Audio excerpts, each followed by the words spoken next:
NCERT किताबों के कुछ महत्वपूर्ण बिंदु आज हम आपको करवाने वाले हैं, जो कि आपके सीटेट एग्ज़ाम की दृष्टि से बहुत ही महत्वपूर्ण होने वाले हैं। तो चलिए हम स्टार्ट करते हैं सीधा बिना टाइम को वेस्ट करते हुए। एनसीएफ 2005 के अनुसार कक्षा 3 से 5 तक के पर्यावरण अध्ययन को 6 थीमों में आपका डिवाइड किया गया है, जो कि इस प्रकार से हैं। पॉइंट नंबर 1 है आपका परिवार एवं मित्र। पॉइंट नंबर 2 है आपका भोजन। पॉइंट नंबर 3 है आपका पानी। पॉइंट नंबर 4 है आवास। पॉइंट नंबर 5 है यात्रा। नेक्स्ट पॉइंट है आपका पॉइंट नंबर 6, हम चीज़ें कैसे बनाते हैं।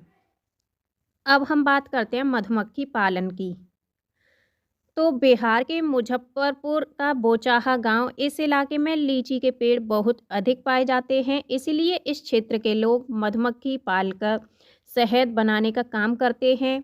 मधुमक्खी पालन को एपीकल्चर कहते हैं। अक्टूबर से दिसंबर मधुमक्खी के अंडे देने का सही समय माना जाता है और यही मधुमक्खी पालन शुरू करने का भी अच्छा समय माना जाता है।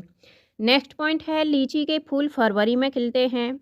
मधुमक्खी के हर छत्ते में एक रानी मधुमक्खी होती है जो कि अंडे देती है। छत्ते में कुछ नर मक्खी होती हैं और छत्ते में बहुत सारी काम करने वाली मधुमक्खियाँ भी होती हैं। यह दिन भर काम करती रहती हैं और शहद के लिए फूलों का रस भी यही ढूंढती हैं। अब हम बात करते हैं नेक्स्ट पॉइंट। जब मधुमक्खी को रस मिल जाता है तो वह एक तरह का नाच यानी डांस करती हैं। उससे दूसरी मधुमक्खियों को पता चल जाता है कि रस कहाँ पर है। नेक्स्ट पॉइंट है वह रस से शहद बनाती हैं। छत्ता बनाने का काम भी इन्हीं का होता है और बच्चे पालने का काम भी इन्हीं का होता है।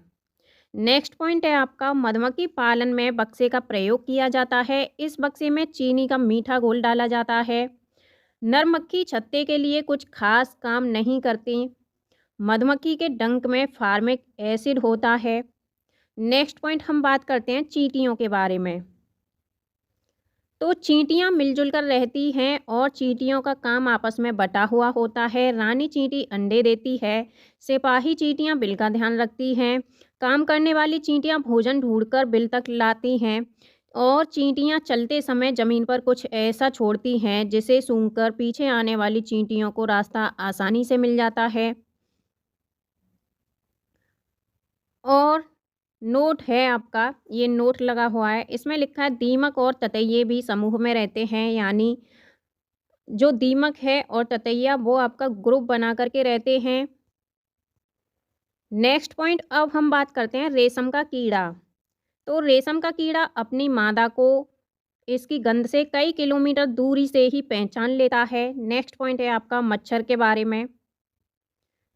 तो मच्छर हमारे शरीर की गंध, खासकर पैरों के तलवों की गंध और हमारे शरीर की गर्मी से हमें ढूंढ लेते हैं। मच्छर पानी में अंडे देते हैं। डेंगू, मलेरिया, चिकनगुनिया बीमारी मच्छरों के द्वारा फैलती है। रुके हुए पानी में या इकट्ठा हुए पानी में मलेरिया के मच्छर पैदा होते हैं, इसीलिए मच्छरों के प्रजनन को रोकने के लिए पानी में तेल डालना उचित आसान होता है। इससे पानी का पृष्ठ तनाव कम हो जाता है और ऑक्सीजन की आपूर्ति रुक जाती है, जिससे मच्छर का लार्वा पानी में ही मर जाता है। अब नेक्स्ट पॉइंट हम बात करते हैं कुत्ते के बारे में। तो कुत्तों की गलियों में अपनी जगह बटी हुई होती है। एक कुत्ता दूसरे कुत्ते के मलमूत्र की गंध से जान लेता है कि उसके इलाके में बाहर का कुत्ता आ गया है। अब नेक्स्ट पॉइंट हम बात करते हैं चूहे के बारे में। तो चूहों की देखने की क्षमता बहुत कम होती है, लेकिन इनके सूंघने, छूने और टेस्ट करने की क्षमता बहुत अधिक होती है। नेक्स्ट पॉइंट अब हम बात करते हैं उल्लू के बारे में। तो उल्लू अपनी गर्दन पीछे तक घुमा सकते हैं। मैना, तो मैना झटके से अपनी गर्दन आगे पीछे करती रहती है। नेक्स्ट पॉइंट है चील, बाज और गिद्ध। चील, बाज और गिद्ध हमसे 4 गुना अधिक दूरी तक देख पाते हैं। चील की पूंछ खांचे वाली होती है और गिद्ध मरे हुए जानवरों को खाकर जगह को साफ कर देता है और आकाश में ऊंचाई पर ये उड़ता है। नेक्स्ट पॉइंट अब हम बात करते हैं कलचिड़ी या इंडियन रोबिन पंछी के बारे में। तो कल चिड़िया जो होती है वो पत्थरों के बीच अपना घोंसला बनाती है। इनके घोंसले में पौधे की नाजुक टहनी, जड़ें, ऊन, बाल, रुई ये सब बिछा हुआ होता है और यह छोटे-छोटे कीड़े-मकोड़े खाती है। इनकी चोंच अंदर से लाल होती है। नेक्स्ट पॉइंट, अब हम बात करते हैं कौवा के बारे में। तो कौए के घोंसले में लोहे के तार और लकड़ी की टहनियाँ जैसी चीज़ें भी होती हैं।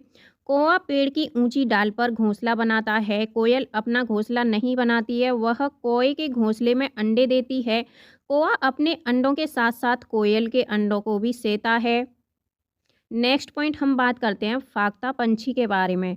तो फाख्ता कैक्टस कांटों के बीच या मेहंदी की मेड़ में अपना घोंसला बनाती है। नेक्स्ट पॉइंट है गौरैया। गौरैया अलमारी के ऊपर आईने के पीछे अपना घोंसला बनाती है। नेक्स्ट पॉइंट है बसंत गौरी। बसंत गौरी यह गर्मियों में टुक टुक करती रहती है, पेड़ के तने में गहरा छेद बना करके उसमें अंडे रखती है। नेक्स्ट पॉइंट है कबूतर के बारे में। तो कबूतर पुराने मकान या खंडर में अपना घोंसला बनाते हैं। नेक्स्ट पॉइंट है दर्जन चिड़िया।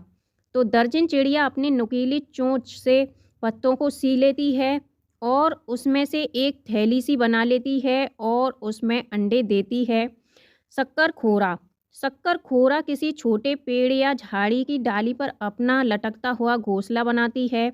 इसका घोंसला बाल, मकड़ी के जाले, पतली टहनियाँ, बारीक घास और सूखे पत्ते, रुई, पेड़ की छाल के टुकड़े और कपड़ों के चीथड़ों से ये अपना घोंसले का निर्माण करती हैं। नेक्स्ट पॉइंट है नर बीवर पंछी। तो नर बीवर पंछी अपने घोंसले बनाते हैं। मादा बीवर पंछी उन सभी घोंसलों को देखती है, फिर उनमें से जो घोंसला सबसे ज़्यादा पसंद आता है उसमें ही वह अंडे देती है। यानी ये अपने घोंसले का निर्माण नहीं करती, मादा बीवर पंछी। नेक्स्ट पॉइंट है पंछी केवल अंडे देने के लिए घोंसला बनाते हैं। जब अंडों से बच्चे निकल जाते हैं तो वह घोंसला छोड़कर उड़ जाते हैं। घोंसला छोड़कर पंछी अलग अलग जगह चले जाते हैं, जैसे कि पेड़ों पर, जमीन पर और पानी में। अधिकतर पंछियों की आंखें उनके सिर के दोनों तरफ होती हैं। पंछी एक ही समय में दो अलग अलग चीज़ों को एक साथ देख सकते हैं, यानी उन पर नज़र डाल लेते हैं। जब अलग-अलग चीज़ों पर केंद्रित करते हैं अपनी नज़र को, तो उनका देखने का जो दायरा होता है वो बढ़ जाता है और जब ये बिल्कुल सामने देखते हैं तो इनकी दोनों आँखें एक ही चीज़ पर होती हैं। ज़्यादातर पंछियों की आँखों की पुतली घूम नहीं सकती है, वह अपनी गर्दन घुमाकर ही आसपास देखते हैं।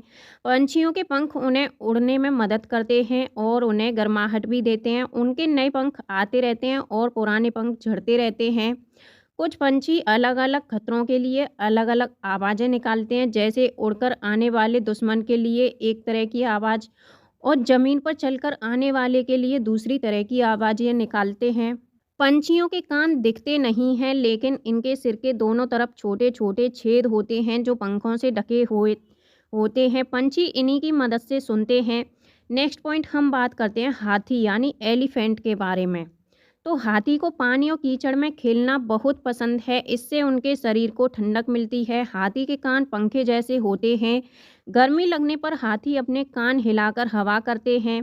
3 महीने के हाथी का वजन 200 किलोग्राम का होता है। एक बड़ा हाथी एक दिन में 100 किलोग्राम से ज़्यादा पत्ते और झाड़ियाँ खा लेता है। हाथी बहुत कम आराम करते हैं। एक दिन में केवल 2 से 4 घंटे ही हाथी सोता है और हाथी परेशानी आने पर एक दूसरे की हेल्प भी करते हैं। नेक्स्ट पॉइंट, हम बात करते हैं हाथी के झुंड के बारे में। तो झुंड में केवल हथनियाँ और बच्चे ही रहते हैं। झुंड की सबसे बुजुर्ग हथनी ही पूरे झुंड की नेता होती है। अब हम बात करते हैं स्लॉथ के बारे में। तो स्लॉथ भालू जैसा दिखता है, पर ये भालू से अलग होते हैं। ये दिन में करीब 17 घंटे पेड़ों से उल्टे लटक कर आराम से सोते रहते हैं। ये सप्ताह में एक बार सोच के लिए पेड़ों से नीचे उतरते हैं। जिस पेड़ में रहते हैं उसी के पत्ते खा कर के ये अपना पेट भरते हैं। 40 वर्ष के अपने पूरे जीवन में ये सिर्फ 8 पेड़ों पर ही घूमते हैं। नेक्स्ट पॉइंट, अब हम बात करते हैं बाघ के बारे में। तो बाघ अंधेरे में हमसे 6 गुना बेहतर देख सकते हैं। बाघ की मूंछें हवा में हुए कंपन को आसानी से भांप लेती हैं। जिससे उसे शिकार की सही स्थिति का पता चल जाता है और इससे वो अंधेरे में रास्ता ढूंढ लेते हैं। बाघ अपने इलाके में मूत्र करके अपनी गंध छोड़ता है। दूसरा बाघ इस गंध को तुरंत पहचान लेता है। नेक्स्ट पॉइंट अब है आपका, बाघ मौके के अनुसार अपनी आवाज़ बदलते रहते हैं। बाघ का गुर्राना 3 किलोमीटर दूर से सुना जा सकता है। बाघ के दोनों कान बाहर की आवाज़ इकट्ठा करने के लिए अलग अलग दिशाओं में बहुत ज़्यादा घूम जाते हैं। बाघ हवा से पत्तों के हिलने और शिकार की झाड़ियों में हिलने से हुई आवाज़ के अंतर को तुरंत भांप लेते हैं। नेक्स्ट पॉइंट हम बात करते हैं स्नेक यानी सांप के बारे में। तो हमारे देश में केवल 4 तरह के ही जहरीले सांप होते हैं, जिनके नाम हैं नाग, करैंत, दोबोइया तथा अफाई। जब सांप किसी को काटता है तो उसके 2 खोखले जहर वाले दांतों से उस व्यक्ति के शरीर में जहर चला जाता है। इस जहर से बचने के लिए उस व्यक्ति को सीरम नाम की दवाई दी जाती है। सांप के जहर से ही ये दवा बनाई जाती है। सांप के दांत नुकीले होते हैं, लेकिन वह अपने शिकार को चबाकर नहीं, बल्कि ये पूरा निगल जाता है। नेक्स्ट पॉइंट है, मगरमच्छ के छोटे छोटे छेद जैसे कान होते हैं, लेकिन आसानी से ये दिखाई नहीं देते। छिपकली के भी छोटे छेद जैसे कान होते हैं। मछलियाँ खतरों की चेतावनी एक दूसरे को बिजली की तरंगों के माध्यम से देती हैं। डॉल्फिन भी अलग अलग तरह की आवाज़ निकालती है और एक दूसरे से बात करती हैं। गिलहरी के दांत हमेशा बढ़ते रहते हैं। दांतों से काटने और कुतरने के कारण इनके दांत घिस जाते हैं। बिल्ली के दांत नुकीले होते हैं, जो मांस को फाड़ने और काटने के काम में आते हैं। गाय गाय के आगे के दांत पत्तों को काटने के लिए होते हैं और पीछे के दांत चपटे और बड़े होते हैं, जो घास को चबाने के काम में आते हैं। जानवर जानवरों की खाल पर जो डिजाइन होते हैं वह उनके बालों के रंग के कारण होते हैं। दिन में जागने वाले जानवर आमतौर पर कुछ रंग ही देख पाते हैं और रात में जागने वाले जानवर हर चीज़ को सफ़ेद और काली रंग में देख सकते हैं। बहुत से जानवर किसी खास मौसम में लंबी गहरी नींद में चले जाते हैं, जैसे कि छिपकली। कुछ जानवर तूफान या भूकंप आने के कुछ समय पहले अजीब हरकतें करने लगते हैं। जंगलों में रहने वाले लोग समझ जाते हैं कि कुछ बुरा होने वाला है। जानवरों में भी देखने, सुनने और महसूस करने की शक्ति होती है। वैज्ञानिकों का मानना है कि कई जानवरों की अपनी पूरी भाषा होती है। जिन जानवरों के बाहरी कान व शरीर पर बाल होते हैं वे बच्चे देते हैं। जिन जानवरों के बाहरी कान व शरीर पर बाल नहीं होते वे अंडे देते हैं। स्तनधारियों की विशेषताओं में इनके शरीर पर बाल का पाया जाना और कान के मध्य भाग में 3 अस्थियां मेलियन, इनकस और स्टेप्स का पाया जाना प्रमुख होता है। नेक्स्ट पॉइंट है, घास का पौधा जितना जमीन के ऊपर होता है उससे कहीं ज़्यादा जमीन के अंदर फैला हुआ होता है। घास की जड़ें बहुत मजबूत होती हैं, इन्हें खुरपी से खोद कर ही निकाला जा सकता है। नेक्स्ट पॉइंट हम बात करते हैं बरगद के बारे में। तो बरगद के पेड़ की लटकन उसकी जड़ों तक होती है। ये टहनियों से निकलती है और आगे बढ़ते बढ़ते ज़मीन के अंदर चली जाती हैं। यह जड़ें मजबूत खंभों की तरह पेड़ को सहारा देती रहती हैं।